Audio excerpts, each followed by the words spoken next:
Welcome back to the Call on Our Shot podcast. I'm Austin, joined by Logan, and we're here to talk about a lot of different things. But we're live every single Wednesday, 10 a.m. Eastern time. We appreciate you guys for coming out. If you're new to the channel, consider clicking that subscribe button. But today we're talking about NFL Week 16, which was a crazy week. We're going to look forward to Week 17, talk about the college football playoff, and a lot more. But first off, Logan, how are you doing, my friend? Great as always. Being the holiday season, I'm back at home in Florida. Different scenery, enjoying the sunshine. A lot different weather than Philadelphia is experiencing right now. I just have to say, this is why Florida's great. It's got some ups and it's got some pros and cons, but the weather here is amazing. How are you doing, buddy? I've been pretty good. We've been on a killer run in the NFL so far. We were 10 Oh and yeah. 10 and 2 this week, 10 and 4 last week. So I guess we got to go 10 and 0 next week, right? Like that's I guess that's just the trend we're on. But it's been a great time for the Call on Our Shot community. We're coming up on the new year, so we're going to maybe talk about some of the biggest numbers that we've kind of learned over the past couple of years. Maybe we'll give you like our total views this year. I'll pull those up in a second. But yeah, it's been a really good community. The community continues to grow. I think we're at 17.5 thousand subscribers, which is Oof. unreal. But I think it's an exciting time to be alive, and I'm enjoying the Florida weather with you, buddy. Yeah, if you keep doing as well as you're doing, we should hit 100,000 easy. You are absolutely killing it in the No, there's NBA nothing and more in life NFL. than I want than that YouTube plaque. That's the only thing I've ever Yes. wanted is the plaque at 100K subscribers.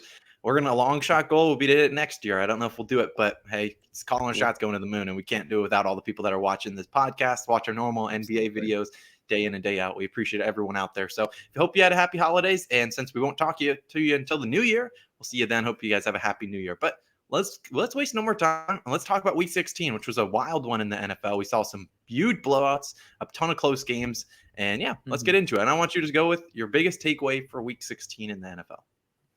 Yeah, so maybe you have to think back to Saturday, but the Colts are deadly. They can certainly make some noise in the AFC playoffs. Look, what they did against Arizona was so impressive to me. Just Jonathan Taylor, all of us have known, the absolute tear he's been on all year. Dark horse MVP candidate. I'm just saying, like he definitely deserves the recognition he may or may not be getting. But this Colts team is built to, as we were talking about, I think last week even, this Colts team is built to sustain a decent run in the playoffs. I mean, if you look at what they want to do, limit some Carson Wentz turnovers. Don't make him do too much. And against the Cardinals, he didn't play his best game ever, but you know what? He made the plays when they needed to. Again, this Colts team, I love what they do defensively. I love what they do with Jonathan Taylor. They could be deadly. Don't sleep on them anymore. I think even in when we were recording these episodes earlier in the year, I think I'm going to give you some credit. You mentioned the Colts maybe getting it together later in the season because they didn't start off very well. No, they kind of reverted back to what we've seen in years past, where they had this great weapon in Jonathan Taylor, and we decided, nah, we're good. We don't feel like using him. And what they've used in the past, 6, 7, 10 weeks is they've been just pounding Jonathan Taylor, saying we're going to run it, and we're running it, but we're still going to keep doing it over and over again.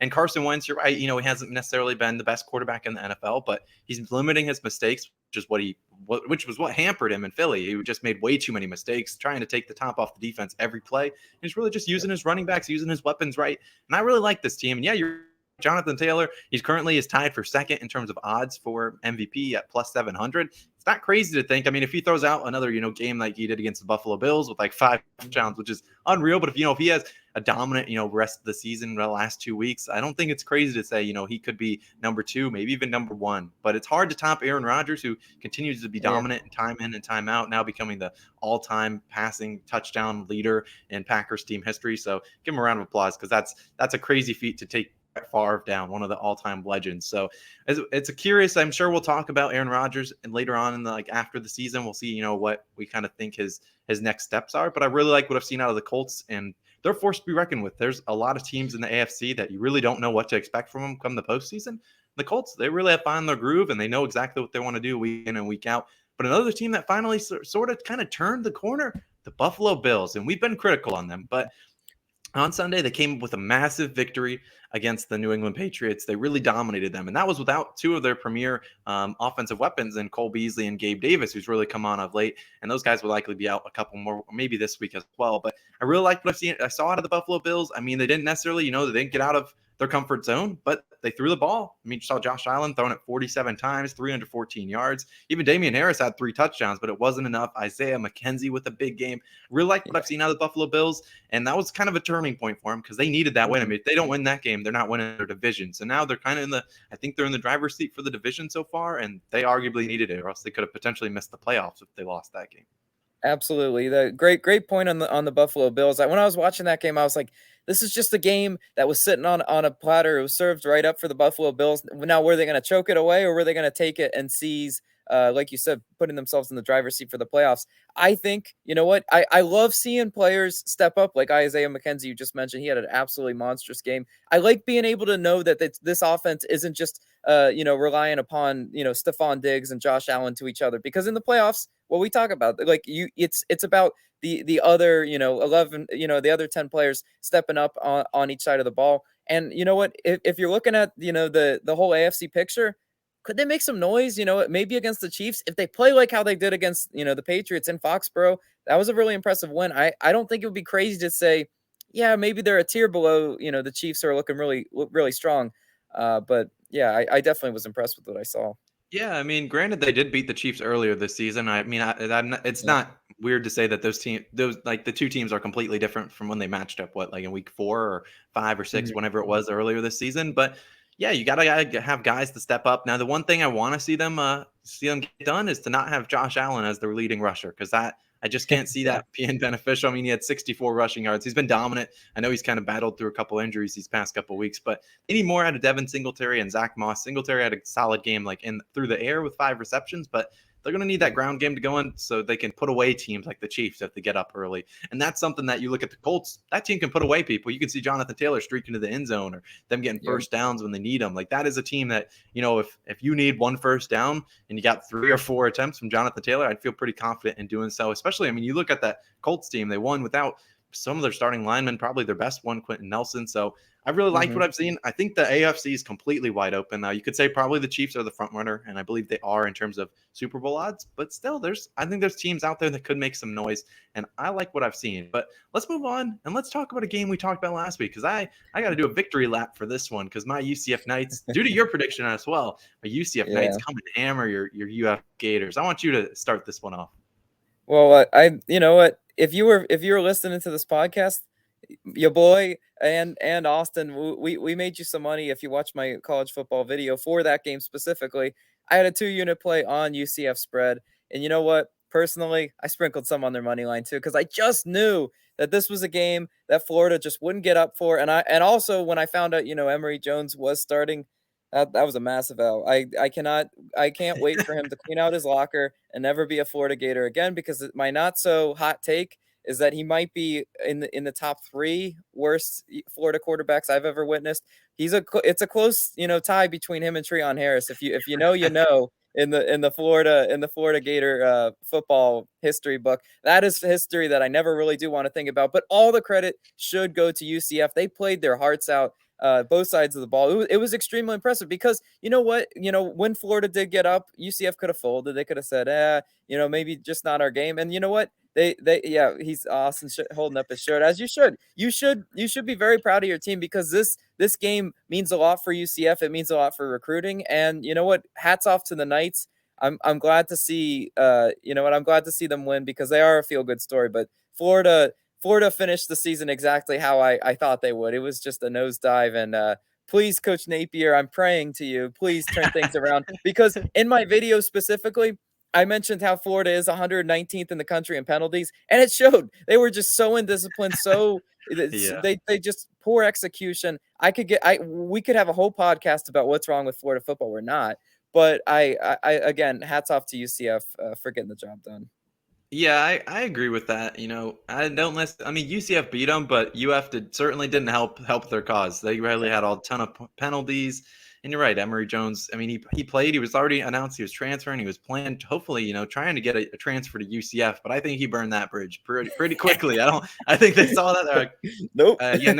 Gus Malzahn was like, yeah, no thanks, sir. You are going to have to go somewhere else. Go to the Pac-12. Play with one of those teams, because that's where every QB's transferring these days. Or maybe to Jackson State. And I don't even know if Jackson State would want him at this rate. But you're right. UCF, that was a great end to their season, and kind of a as kind of summarize what we've seen out of UCF football the past 5 to 7 years. They've always kind of stood up when they needed to, and they've always won those big games when the backs were against the wall and people might have doubted them, but they really showed up and played well. And I'm curious where the UCF franchise and the organization goes, because I don't know what they're going to do with Mikey Keene. They don't really have that's their starting quarterback, for those that don't know, a true freshman, and he looked decent, but he has also had his dull moments. But he's also a true freshman, so you really never know. Mhm. And then they don't really have a lot of recruits coming in, so I'm curious where UCF football goes, but it's a big stepping stone to landing more high priced recruits, and we've already landed a couple 4-stars just from after that game, and we're going in the Big 12. It's going to be a big change over the next 10 plus years for UCF football, and I'm excited to see it. But I'm sure hopefully Billy Napier, for your sake, can at least turn the program around, because you're right, it is a hot mess right now. Fingers crossed. I mean, it's just one of those. It was one of those games. If I wasn't watching with you and all of my UCF friends, I would have turned it off, because I saw too much of that this year. I can't stand watching bad football, and I just saw really really poor football. But next year is a new year, and yeah, we're moving on from that. Yeah, we'll move on, and let's stay in the college football lane, and we're going to start with let's just start with the team in that same conference as UCF. It's going to be Cincinnati versus Alabama, one of the bigger matchups. I mean, you think about the UCF in the past, they were always saying we want Bama, and we don't get them. But Cincinnati are kind of rival, but also kind of our counterpoint, like our fighter. I don't know, our teammate in the fight for the Power Six. So I want to give. Yeah. I know you have a video that will be posted on the 30th, which is tomorrow, I believe, night. So about 12 to 20 hours in advance of the games. But I want you to give a sneak preview of what they can expect, and then I'll give my official pick. Yeah. So, to be honest, I did record this video ahead of time, right, with holidays and travel and everything. But you know what? Cincy was plus 14 at the time I did record that video. And you know what? However you're betting this, I want to caution people on taking Alabama with the points, just because this Alabama team is a little bit different than years past, right? They're not flawless. A lot of years they just simply steamroll their competition. I think Cincinnati can make it really interesting against Alabama. Cincinnati is going to be fighting like absolute hell. Like I'm really excited to see them carrying, like you said, the torch for the Power Six. Like this is how we always envisioned these teams with really good regular seasons finally getting a shot, not being in the Power Five, right? They don't have the name recognition, but a lot of people are going to figure out who Cincinnati is. They're going to figure out Desmond Ridder might not be a household name. I really hope he can show up in this game and lead that Bearcats offense. Yeah, and I think that's going to kind of lead towards my official pick, which is, and I'm not a college football expert by any means, but I'm going to ride with Cincinnati in this one, because for all the points that you kind of just said, but I really like this feel-good story from Cincinnati. They're a very underrated team, arguably kind of better than the UCF team that had beaten Auburn, gone to Power Six or New Year's Six bowls. This team's really good. They got a great running game, and they got Ridder, who's one of the better quarterbacks in the NFL or in the college football, and he doesn't get any credit. Like he was he was up towards the top of Heisman voting, but didn't really get into that conversation. But the biggest thing I think for that team, their defense. Their defense is actually pretty good. And sure, you can say, well, it was against American athletic conferences and not against this SEC and whatnot. And I understand that, but Alabama could really be overlooking this game. And I know Nick Saban teams don't necessarily do that, but I think Cincinnati has a chance to not only cover this one, and heck, 13.5, you can easily backdoor that game. I mean, they're playing with everything that they got. I mean, this is the biggest game Cincinnati's ever had, and pretty much any American athletic or any Power Six team has ever had. And I think they're just going to play with all the world behind them, because everyone would love to see, besides Alabama fans, would love to see Cincinnati take home the W. So I'm going to ride with plus 13.5. And if I can, I'd love to sprinkle a little on the money line, and I would lose it if they could actually win. That would be, I mean, we talk about all-time upsets in college football. That would certainly cement its place up in the ranks if they did just win outright. That would be insane. I do like your point about what you said about the Cincinnati defense, because truthfully, I mean, Alabama has played some good defenses. They played, Georgia's defense was really good, or at least they were supposed to be pretty good. Alabama just kind of thumped them offensively. What a big key to this game, though, and I do talk about it in my video, they have to limit the Alabama explosive plays, because if Cincinnati's going to stand a chance in covering that 13.5, 14, whatever line you get it at, they cannot do some deep bombs from Bryce Young, because that will be a recipe to get blown out potentially. Very, very true. So let's move on to the other college football playoff game. That would be Michigan versus Georgia. Right now, Georgia, I believe they were 8.5 point favorites. The line down to 7.5. But give everyone a quick takeaway because obviously you will have in that video posted tomorrow. You'll have both of your picks for this game. But give them another sneak preview.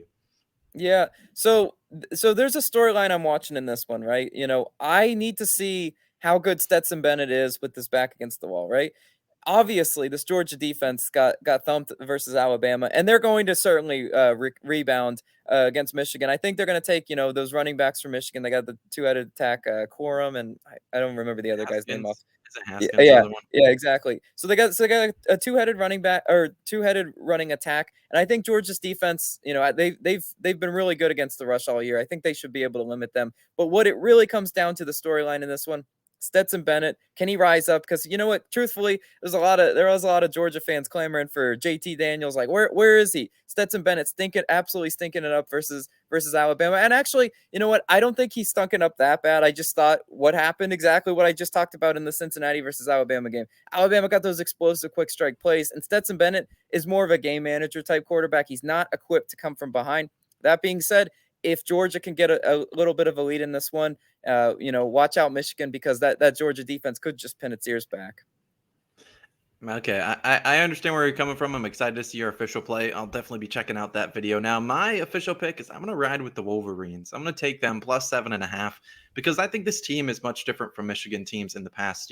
They actually have, a quarterback that can make some throws. And I think the main difference maker comes down to J.J. McCarthy, their freshman quarterback. I mean, he doesn't obviously start, but they always put him in some unique packages, whether he's, running the ball up the middle or throwing it. They always kind of trying to use him in unique ways, kind of like trick play-esque. And I think he's the difference maker here because you're right. This Georgia defense is going to bounce back. They're not going to play that bad like they did last game. We saw them against Alabama. They're going to step up. But I think how you can beat teams and defenses that are, that elite with number one or first round draft picks all over the roster is with trick plays, catching them off guard, using different things that they didn't prepare for. I think that's what Michigan's going to pull out. I mean, Harbaugh, he's always got some tricks up his sleeve, including his brother as well with the Ravens. So I think Michigan's got a chance to win, to cover this game. I would love to see them win outright, as my sister is a Michigan alum and she will be at the game, as well as my dad. If you guys are listening, I appreciate you guys, but they're going to be at the game and I got to root for him because I don't know. I did grow up in Georgia, but I got to root for my sister's alumni, well, she graduates in April, but still I got to root for her and hope that they pull away the W. How did they secure tickets to that? That's quite impressive. I'm quite jealous of that. Yeah, it was impressive. My sister got them through Michigan because obviously she's still a student, so she was very fortunate. Because you're right. It's I don't know how they got them, but hey, it doesn't matter how you get them. It's just you got them, and you're going to Miami to watch that game. But that's exciting. It's gonna be a good one. Right. So let's move on and let's answer some questions from you guys. Now, normally I go onto Twitter and I post a tweet on Tuesday afternoon saying what questions you guys want us to answer. And you guys gave us some, and we're going to start with the first one. It's from Sam H. He asked, who wants to know what to make of the Los Angeles Chargers, because that ruined a lot of money line parlays out there this weekend. And my overall takeaway is they are who we thought they were. Like they are exactly like, the Cardinals. They are, you don't expect much from them. But what there's a reason. I mean, my money line parlay did not hit. So I can't say, talking from the top shelf, but I didn't put the Chargers in there because they lose these types of games. I mean, this is a Chargers team that we've seen. I mean, Justin Herbert's so new, so young. I mean, he's a sophomore quarterback, but these are games that Herbert will learn from and games that, in the future they won't lose. But they were down a couple guys like Eckler and Mike Williams. I think they'll be without Mike Williams next week as well, or I guess this upcoming week. But Justin Jackson filled in well for Austin Eckler. I mean, if you had Justin Jackson in your fantasy football league, well, congrats. You're probably moving on to the championship, or you won it outright because that guy had like 30-plus points. But the Chargers, I mean, they are what I thought they were. They're a team that is very up and down, a team that you can't trust week in and week out. But just when their backs are against the wall, they'll win and destroy a team that they probably have no business beating. So that's just, in my summarization, this is what the Chargers, who they are. Exactly. I think you excluding them from your money line parlays should be done for anybody that's thinking about betting on the Chargers. Look, you Austin, you always have this running joke where people ask you for hockey picks or soccer picks or some sport you're not knowledgeable about. What do you send them? You send them the heads or tails kind of thing. Yeah, that's how you should pick Chargers. Yeah, that's how you should pick Chargers money line or spread. You should just say, "Am I feeling lucky this week?" Because truthfully, you don't really know what you're getting week to week. And a team like that, I hate to bet on. And you know what? The Bengals kind of fall in that category. Which stay tuned for my take on the Bengals in a hot minute. But truthfully, the Chargers are one of those teams that if they sneak into the playoffs, could they make some noise? Yeah, sure. But I would never bank on it. I don't trust their defense one bit. And you know what? Justin Herbert has a few of those plays that leave you scratching your head. Like, why'd you just do that? Like, I don't know what it is about Herbert, but sometimes he just looks scared to run. He's such a talented runner, and you'll see him roll to the right, roll to the left, throw the ball across his body in the like double coverage or just dumb plays like that. And you're like, why don't you just take off, right? So Justin Herbert leaves a few too many plays on the field for my liking. But yeah, I mean, the Chargers are exactly that. They're just inconsistent. Yeah, Herbert's watched a little bit too much of Patrick Mahomes film, and Patrick Mahomes, we saw it to his detriment this year. He's trying to do way too much, trying to win the game by himself. You're not going to win games like that. That's the NFL. You need a full team effort. And you're right. This Chargers team is now in danger of missing the playoffs after the Miami Dolphins of all teams have snuck.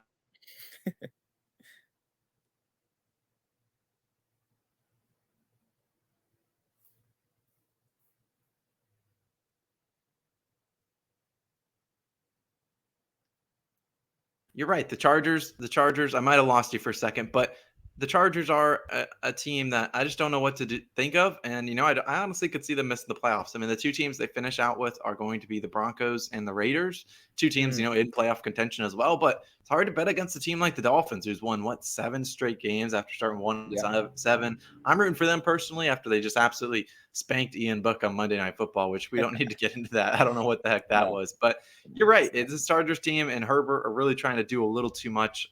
As a personal fan of Herbert and Austin Eckler and that team and Brandon Staley, I want to see them succeed. I think they're still like a year or two away from contending for that elite top of the conference. But there's a team like very similar out in the NFC. That's the Cardinals. I think both those two teams are kind of in that same stratosphere of we got a lot of good players. We're just super young. We don't know what to do. When adversity.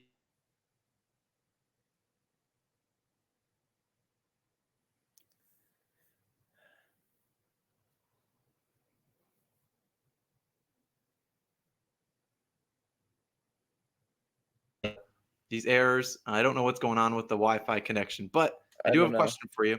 Do you have any other takeaway for that one before I give you my next question? No, hit me with a question. How did your fantasy football season end up? All right, so Austin, unfortunately, you were eliminated from the playoffs, which kudos to you, but I eliminated myself from the toilet bowl, which was so exciting for me. And you know what? I did it in an epic fashion. I won by 1 point in the toilet bowl against the what would be, I guess, second to last or last place person. But you know what? It was such a crazy ending because I needed Dak Prescott. So essentially, what the scenario set up for, it was Dak versus Zeke, and at halftime, we had my opponent and I had the exact same amount of points. So I just needed the game, which was a blowout at that time, to stay a blowout and Dak Prescott not to have to throw anymore. And sure enough, I counted on the Washington football team to lay an absolute egg in prime time. And it was amazing to see. I won by 1 point from the Ezekiel Elliott rushing yards, which actually is pretty crazy. I mean, I had some really good performances. Shout out to Josh Allen and shout out T. Higgins. I'm sure if any people had either of those two people on their teams, they were looking pretty this week. And a shout out to them for getting me out of the toilet bowl and not finishing last in our league. How exciting is that? We applaud you. You're right. I did make the playoffs, got eliminated last week, and I honestly was fine with it because if my team played this week, it would have been another L because my team is just completely banged up. I had Eckler, I had Stafford, who had to put up an absolute egg. And it would have been a rough week regardless, but I'm proud of you for making it out. I did give you T. Higgins, so I got to take a little personal. I gave you because you deserved him. I didn't really need him on my team, and boy did he step up in a big way. He cashed out for the Call on Our Shot community with his long reception, which was one of the best catches of the weekend. But yeah, T. Higgins with a day, and the Bengals took that game a little bit serious, and maybe we'll talk about them in a second. But Yeah, and I think the craziest part is that in our league, you obviously eliminate yourself from the toilet bowl, but the teams we do in our fantasy league, when we get to the playoffs, we do a thing where everyone goes up against each other in terms of like the playoff teams for those out there, and the highest scoring teams move on. So if all you have to do is outscore one team in the post on the playoffs that week, and boom, you move on. And the final two teams, there was one team that scored way more than everyone else, but the final two teams came down to I think a point as well, and it was CD Lamb, and then the other guy didn't have anything, and CD Lamb finishes the game's a blowout, so he doesn't get another point or whatever it may be. And so the Washington football team got that guy is he's mad as well. But hey, fantasy football, it's a game of heartbreak, and luckily you've been on the bad side of heartbreak all season long, so you deserved a little bit of luck to go your way. This is true. I finally had something go my way. I had so many close losses, and it's just appropriate that when my team absolutely needed it, finally got a dub. It's really bad at when you have a 4-10 type season to be so excited about finally winning a game. But you know what? Enjoy the toilet bowl to the second and the last place finishers. Won't be me in there. So. But without further ado, we're gonna go into our NFL Week 17 upset picks, and we have some spicy ones, and I want you to kick it off since you kind of already hinted at yours. Yep. So I was talking about it's some inconsistencies from the Chargers. Well, you know what? The team I'm picking this week is a little inconsistent, and they are playing one of the hottest teams in football for sure. We all left the Chiefs for dead, but I am taking the Bengals plus 194 odds at home versus the Chiefs. Yeah, I know. But Joe Burrow threw for 500 yards, right? Over 500 yards. He was absolutely insane last week. Yes. Before we get any comments about it, I know they were playing the practice squad Ravens, right? The Ravens are a mass unit. I know the competition he was doing it against wasn't the best. That being said, I was extremely impressed with the how many players can step up because they can hit you with T. Higgins, they can hit you with Jamar Chase, and you can't sleep on Joe Mixon. I think this all those weapons, with also the Chiefs having a banged up CEH, we don't know his status at this time. I don't know if you know. But you know what? I think he's week to week. I do not believe he's in this week. I think he's out. Yeah, at least until the playoffs. Exactly. So maybe the Bengals are in more of a do or die kind of playing at home, playing with that home crowd behind them. You know what? The Chiefs are capable of a stinker. We've seen it in the beginning of the year. Yes, they have rounded into shape. If you're telling me I'm getting near plus 200 odds on Bengals outright, I just absolutely have to take it, and I have to hope that this game's maybe a shootout with the Bengals getting the ball last. And you know what? I do like the Bengals kicker, Evan McPherson. Shout out to him, ex-Florida Gator. But he if this game comes down to a field goal like that, I trust that young rookie kicker. I support the play. I love the value too. And you're right. The Bengals are an up and down team, but talk about an absolute so they'll probably do a big loss this weekend. But you're right. Joe Burrow took what the Ravens defensive coordinator said, and he took it personally, throwing for over 500 yards. He even commented in the press conference saying, what? I didn't really hear that kind of thing. Like just kind of joking around. Like he obviously heard that. So did Jamar Chase saying, they don't need to double him and whatnot. And it was an unreal day. If you had Joe Burrow in fantasy football, congrats, you probably won it all, or you're moving on easily because that man had a day. But I think the Bengals are one of those feel-good stories because you're right. The Bengals have kind of been, when they had the Andy Dalton era, that it was here's your 8-8 season, and you're making the playoffs, but you're probably losing. And then they went through a couple down years, but then they got Joe Burrow, and I really like what I've seen out of this team. This team, in my eyes, they feel like a young, I don't even know how to describe them because they have so much young talent that this team's one of the. If I could buy stock in a team, probably would be this team because this team is unreal in terms of the talent they have. Obviously, they got T. Higgins, they got Jamar Chase, two elite wide receivers, Joe Burrow now, Joe Mixon, and then they obviously CJ Uzoma is very underrated as well. Tyler Boyd even pretty good in his own regard. This team's pretty good, and they have some decent. They need to up that defense, but they do have some playmakers on defense like Jesse Bates. I believe he's on this team, so I really like what I've seen of the Bengals. They're so close to winning the AFC North, and I'm hoping they can do it. But you're right, they got a big game against Kansas City Chiefs this weekend, but I think they can get it done. So I'm rooting on your Bengals, but my upset pick, similar value, the Cardinals plus 190 taking on the Cowboys. Now, if you're a longtime listener to the podcast, you would come on here and you'd be like, Austin, you've trashed the Cardinals. You've said, they are who you thought they were. You don't think they're very good. You even picked against them on Saturday with the Colts. Why are you backing them? Well, because their backs are against the wall. This is a must-win game. This team went from the number 1 seed in the playoffs to potentially they could, be sliding all the way down to the wild card. Like they are on the decline, and they really need this win. I mean, they're the 5 seed right now, so they should stay in the 5 seed, but you don't want to be in that 5 seed, trust me, because that's going to be taking on potentially the Tampa Bay Buccaneers. But this is a matchup we could see. If they win this game, we could end up seeing this game again in the playoffs when they take it on the Dallas Cowboys, which personally, I think the Cowboys are a little bit overrated at this moment. I think they are a team that has beaten up on teams that they should beat up on, which is something that the Cowboys haven't done in years past. They've always lost those games that, they're playing a Washington football team. They're playing a team that they should win, like the Giants, and then they lose those games. But they've been winning them, but I think the Cardinals have so much to lose here if they don't win this game that I think they're going to play super tough. I mean, you look at the Cardinals, they have really struggled. I mean, there's no way around it. They have not been good in the past couple of weeks, but I think they can get it done. And the biggest thing is because they are on the road. They are much better on the road for whatever reason. And Dallas fully capable of losing these games. And I think that in the new year, January 2nd, I think the Arizona Cardinals are going to pull off a shocker. I think a lot of people have Cowboys money line in their parlays, and I think I think that's going to lose. But that's just I'm hoping for the Kyler Murray's sake that is true. But all right, the Cardinals really, they've been a big yikes the past couple weeks. It's an absolutely great pick. I'm not even going to lie to you. You've convinced me, and it was hard to it's really hard to do because I really don't trust a single thing about the Cardinals or Cliff Kingsbury.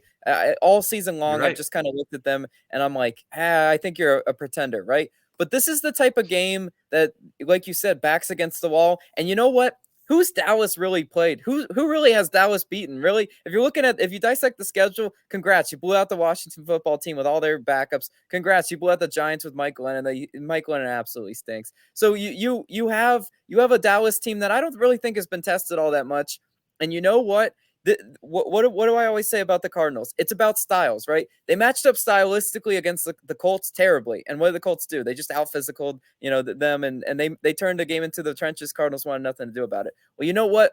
With Kellen Moore calling the plays for the Cowboys, they might be pass happy. They might just want some big CeeDee Lamb, some big Michael Gallup, Amari Cooper games, and they're going to forget about Zeke and Tony Pollard. And you know what? That could spell a little bit of trouble for the Dallas Cowboys. I think if this game turns into a finesse game, maybe potentially even a shootout type game, this could be the type of game that the Cardinals need to get back on track. And yet, like you said, the Rams are kind of nipping at their heels, and you know what, the Rams had a good victory, so the Cardinals have to be looking at that saying, wow, guys, we are going in the wrong direction. Let's turn it around against the Cowboys at Dallas at Jerry World. Yeah, you're right. I mean, the Cowboys, you look at their schedule, they really haven't beaten a lot of tough teams, honestly. They beat the Patriots in that overtime thriller. But other than that, there's not a lot impressive on this resume. I mean, they lost to the Buccaneers in week 1, beat a Chargers team, and then they beat up on their division, which congrats. Their division is one of the worst in football. Now, the Eagles are turning it around, and they will play the Eagles next week. So we'll see how that game goes. But I just think this Cowboys team is due a loss. I mean, you think they've won 4 straight. And, prior to winning 4 straight, they had lost 3 of their past 4. So I think they might go into I think they might, give this game up. I think the Cardinals have a chance of winning this one outright. And I'm hoping for our sake we can get the upset sweep, because last week you cashed. You gave us the Titans, the easy winner. I gave the Bears, and I would like, or I gave the Ravens, which ended up being, a terrible pick because they lost all their quarterbacks and were relying on Josh Johnson. And then I didn't know the Ravens defensive coordinator was saying that mess. I would have actually picked the Bears if I had to do it over again, but that's okay. Woulda, coulda, shoulda. But we're going to move on, and let's end the video talking about Sunday Night Football and Monday Night Football. And we're going to start with Sunday Night Football. Vikings taking on the Packers. Packers in Lambeau Field, 6.5-point favorites. And we think about earlier this season, the Vikings, they beat them outright, and they were at home. What's your kind of takeaway for this one? Yeah, so I mean, the Packers have been against the spread wagon. We absolutely know this, right? Aaron Rodgers, MVP front runner, and to be honest, the NFC looks like it might go through Lambeau Field.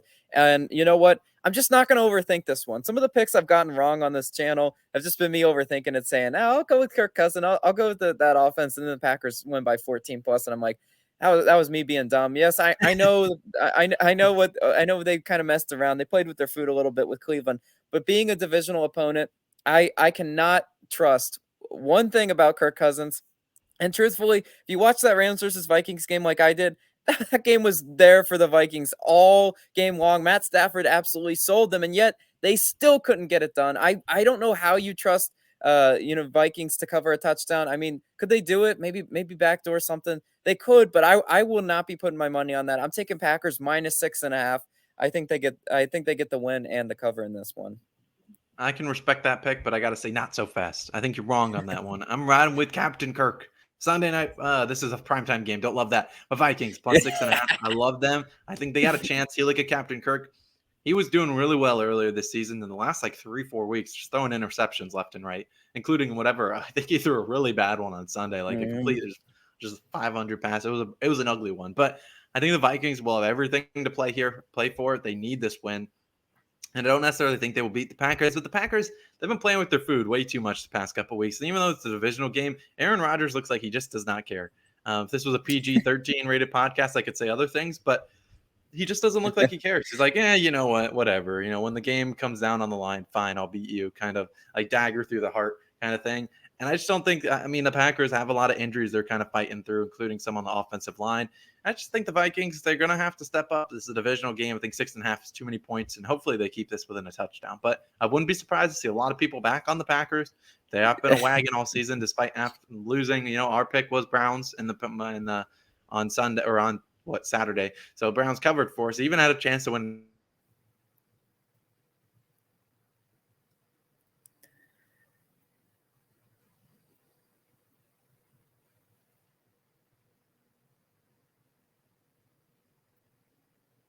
Because I don't know what's going on with the podcast. But either way, I'm riding with the Vikings plus 6.5. Now let's move on to Monday Night Football. Browns versus Steelers. Browns 3.5-point favorites on the road in Heinz Field. Take it away, Logan. All right, so in this one, you got Big Ben and the Steelers, who are coming off a just absolutely terrible thrashing at the hands of the Kansas City Chiefs. But you know what?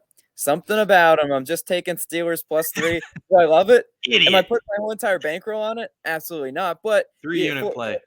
Gun to my head, I'm taking them plus 3. I don't know how or why they're going to get it done, but I expect players like Najee Harris, Deontay Johnson to step up and carry the old man, the AARP leader on offense, Big Ben Roethlisberger, playing in Heinz Field. I expect that crowd to be energized. And would any part of me want to pick Browns and Mr. Baker turnovers? No, absolutely not. Baker Mayfield is not a quarterback that I want to trust against the spread 2 weeks in a row. You just mentioned that we did have Browns last week, which was great for us because everyone and their mother was on Packers. But this is one that I'm like, I'm not laying the favorite Browns. Absolutely not.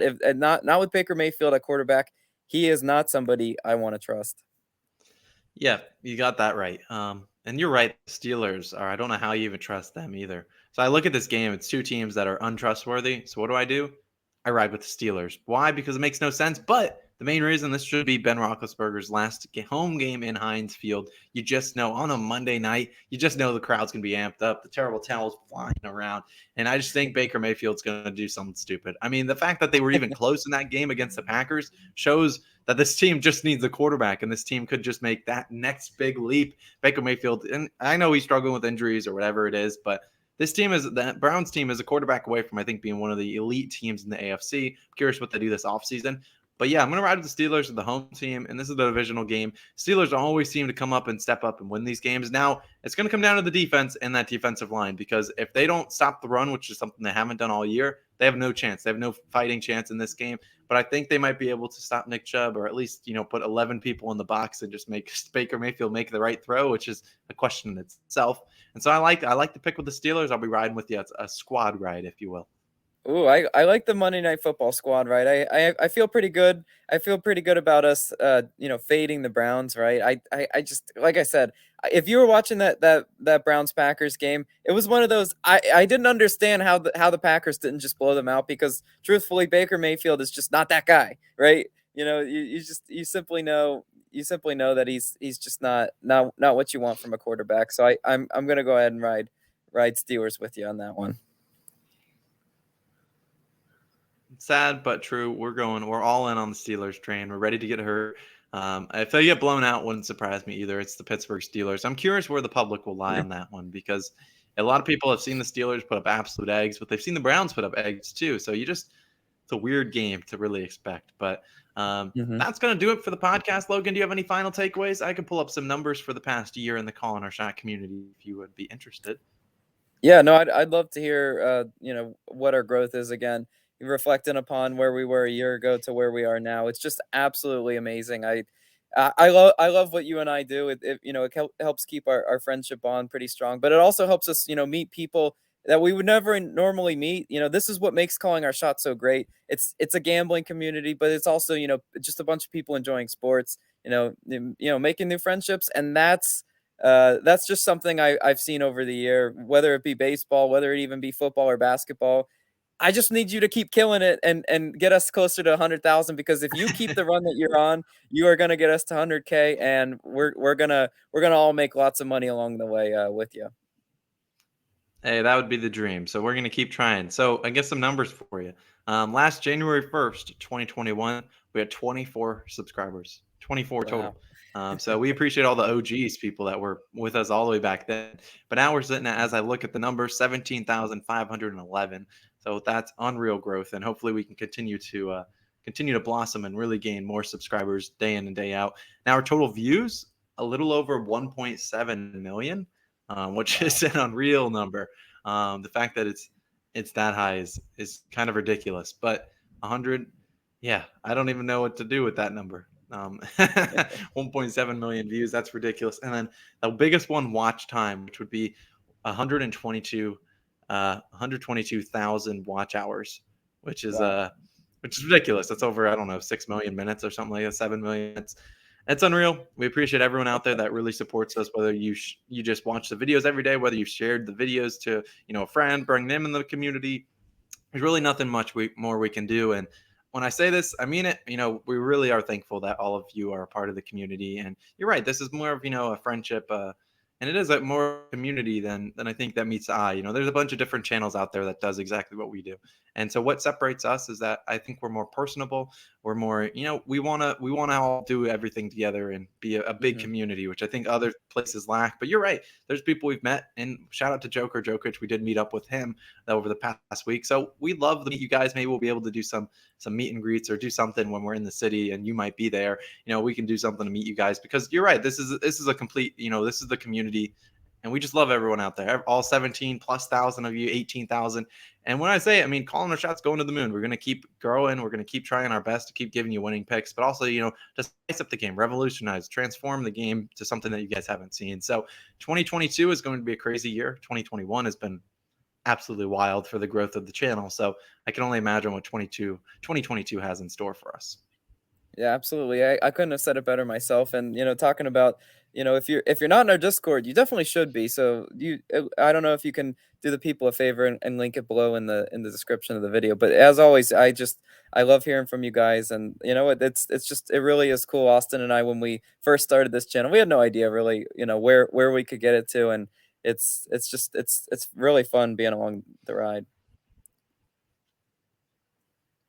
Exactly. And I couldn't have said it better myself. So we appreciate you guys for tuning in to, I think, episode 17, 18 of the podcast. We'll be back again next Wednesday in 2022. So that's crazy to even think about. But we appreciate you guys for being part of the journey.